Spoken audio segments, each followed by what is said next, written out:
Vamos a platicar de algo que entró en vigor esta misma semana. El miércoles pasado se entró ya en vigor, hubo una preparación de 12 meses. El pasado miércoles entró en vigor esta NOM 035 a través de la Secretaría del Trabajo y Previsión Social. Tiene que ver con el estrés y el ambiente laboral, todo lo que está alrededor de esto. Me da mucho gusto poder recibir esta mañana a Fátima Mace. Ella es coordinadora de proyectos del Instituto Mexicano para la Competitividad, para que nos platique qué significa esto, qué representa esta NOM y quiénes la tienen que implementar. Fátima, qué gusto. A ver, cuéntanos, que entró en vigor este miércoles pasado, qué representa y quiénes se tendrían que acoger a ella. Buenos días. Así es, muchas gracias por la invitación. Pues el 23 de octubre entró en vigor la norma 035 de la Secretaría del Trabajo, que básicamente obliga a cualquier organización a implementar acciones para prevenir riesgos psicosociales. Esto lo define la norma como aquellas acciones o causas que pueden generar un estrés grande a los empleados por el mismo trabajo que ellos desempeñan. Y lo interesante aquí es que esta norma en realidad va dirigida a cualquier tipo de empleador, desde un empleado hasta miles. Lo que varía es el nivel de responsabilidad que adquiere cada uno de los empleadores. Todos tienen que tener un programa de acciones por escrito que deben de conocer los empleados, pero las empresas que son un poco más grandes los empleados tienen que contestar cuestionarios para identificar riesgos psicosociales y además para evaluar el entorno laboral. ¿Quién propone esta nueva norma, y esta norma se aplica en otras partes del mundo?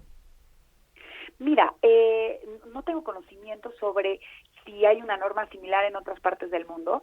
Esta norma se creó o se publicó en el Diario Oficial el año pasado, en 2018, y me parece que puede ser una ventana de oportunidad interesante y convertirse en un incentivo para que más organizaciones implementen o adopten políticas de integración vida-trabajo. Ya sabemos que en México hay empresas y organizaciones, incluso en el sector público, que han adoptado este tipo de medidas y que han tenido una serie de beneficios, como la mejora de la calidad de vida de los trabajadores, una reducción de su tasa de rotación que se puede traducir en ahorros para la misma organización, y además beneficios para el país, como abonar a la Agenda 2030 con los Objetivos de Desarrollo Sostenible. Entonces, creo que es momento, o esta norma lo que abre es esta oportunidad para voltear a ver a las organizaciones pioneras e identificar qué tipo de acciones realmente pueden cambiar la calidad de vida de los trabajadores y adoptarlas como organización, que no todas necesariamente son costosas. Estamos platicando con Fátima Mace, ella es coordinadora de proyectos del Instituto Mexicano para la Competitividad.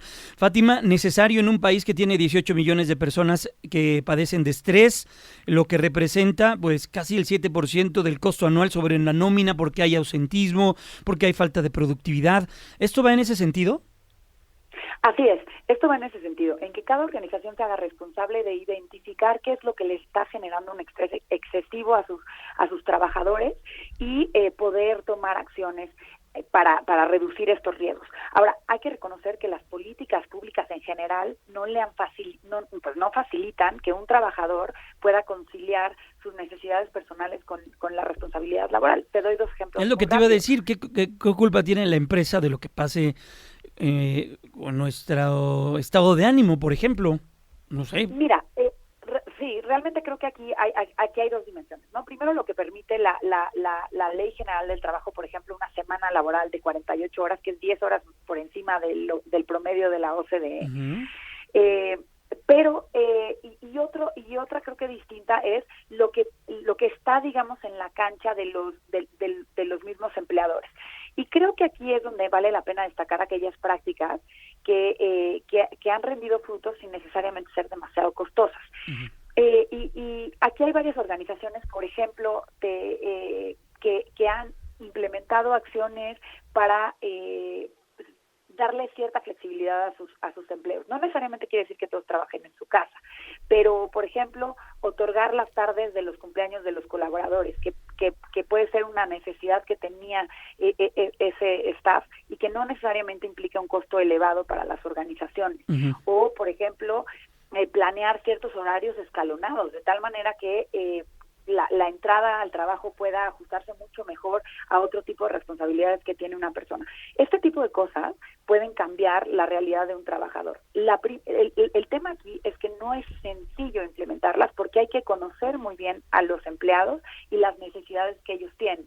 Y creo que, y precisamente por eso digo, no necesariamente quiere decir que los empresarios o que los centros de trabajo tengan la culpa del estrés que padecen, pero sí se abre una oportunidad para identificar este tipo de retos y ponerse creativos para identificar estrategias que realmente reduzcan estos niveles de estrés. Fátima, ¿qué pasa? ¿Esto no se convierte en un motivo de persecución o una nueva llave para quien no cumpla con esta norma, no sé, que la multen y que pues, exista todo lo que hemos visto que luego llega a existir cuando no se cumplen las reglas en este país? Mira, podría ser, pero yo creo que aquí algo que es importante es, y que no lo vemos plasmado en la norma, es que se aclaren las reglas para la vigilancia de la norma. La norma es muy clara en decir cómo un centro de trabajo debe de acreditar que está cumpliendo con la norma, pero no necesariamente cuándo le van a llegar las revisiones o cómo es que se van a hacer esto, si de forma aleatoria o no. Y me parece que en la medida en la que aumente la transparencia, pues también se cierran las oportunidades de corrupción en ese aspecto. En segundo lugar, creo que también es importante que haya apoyo de parte de la Secretaría del Trabajo, porque la idea no debería de ser ver cómo multamos a los centros de trabajo, sino más bien cómo los apoyamos para que realmente estén implementando acciones que cambien el contexto en el que están laborando los trabajadores, en caso de haber áreas de oportunidad. Uh-huh. Y en ese sentido, una de las recomendaciones que tenemos para la Secretaría es que abra una especie de ventanilla de oficina en donde tanto empleados como empleadores, porque hay que decir aquí que ambos tienen ciertas obligaciones, los empleadores para crear este tipo, los mecanismos, digamos, para prevenir riesgos, pero los empleados para utilizar los mecanismos que le ofrezca la organización o el centro de trabajo.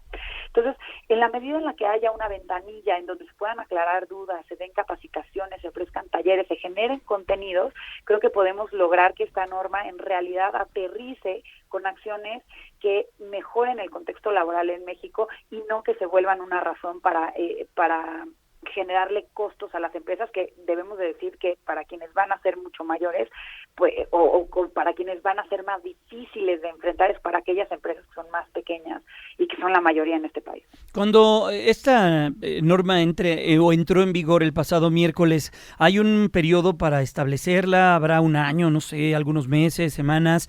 ¿Cómo va a estar este calendario y qué va a pasar para quien no la cumpla? Mira, lo que mandata la norma se publicó en el Diario Oficial el 23 de octubre de 2018. Entonces, realmente digamos que los centros de trabajo ya tuvieron un año para crear esa política por escrito para la prevención de riesgos. De hecho, la norma incluye un machote que las organizaciones pudieran copiar y adaptar a sus necesidades o a su realidad para ya cumplir con este requisito. A partir de esta fecha, todos los centros de trabajo de más de 15 empleados tienen un año adicional para prepararse y levantar los cuestionarios que le marcan según el tamaño de las organizaciones. Se dividen entre 15 y 50 y de más de 50 empleados. Okay. Bueno, entonces en ese sentido estas empresas que son un poco más grandes o las organizaciones van a tener esta oportunidad para prepararse con respecto a los cuestionarios, que yo creo que vale la pena, y sobre todo nos gustaría hacer un llamado a que no nada más se apliquen los cuestionarios, sino que más bien se volteen a ver las prácticas que ya han implementado organizaciones mexicanas y que han tenido efectos benéficos a todos los niveles, ¿no? Para trabajadores, para las organizaciones, para el país. Y creo que si esto se logra, va a ser un ganar-ganar para todos. Pues vamos a ver qué es lo que sucede. A ver si en el siguiente bloque vamos a platicar con una experta en esto de inteligencia laboral para que nos diga qué viene después de esta implementación. Pero en tanto, Fátima, en verdad agradecemos mucho esto que nos platicaste, lo que viene para esta norma, la aplicación de la NOM 035 que entró en vigor hace pues exactamente unos cuantos días, el miércoles pasado, y que bueno, pues ya todas las empresas del tamaño que sea la tienen que implementar. Gracias, que tengas excelente fin de semana. Gracias a ti, hasta luego y hasta luego al auditorio. Pues sí, Fátima, muchas gracias, en verdad un privilegio poder platicar contigo esta mañana y hay mucho de qué platicar en este tema del estrés laboral. En el siguiente bloque vamos a abordar ¿Qué es lo que tienen que hacer las empresas y cómo tienen que implementar esto? Porque una cosa es que la NOM se esté aplicando, pero otra cosa es lo que significa aplicarla o no aplicarla. Vamos a hacer una pausa comercial, son ya las 7 de la mañana con 27 minutos. Recuerda que estamos en Grupo Fórmula, radio, televisión, internet y también en las redes sociales. Ya volvemos. Fórmula Noticias, fin de semana.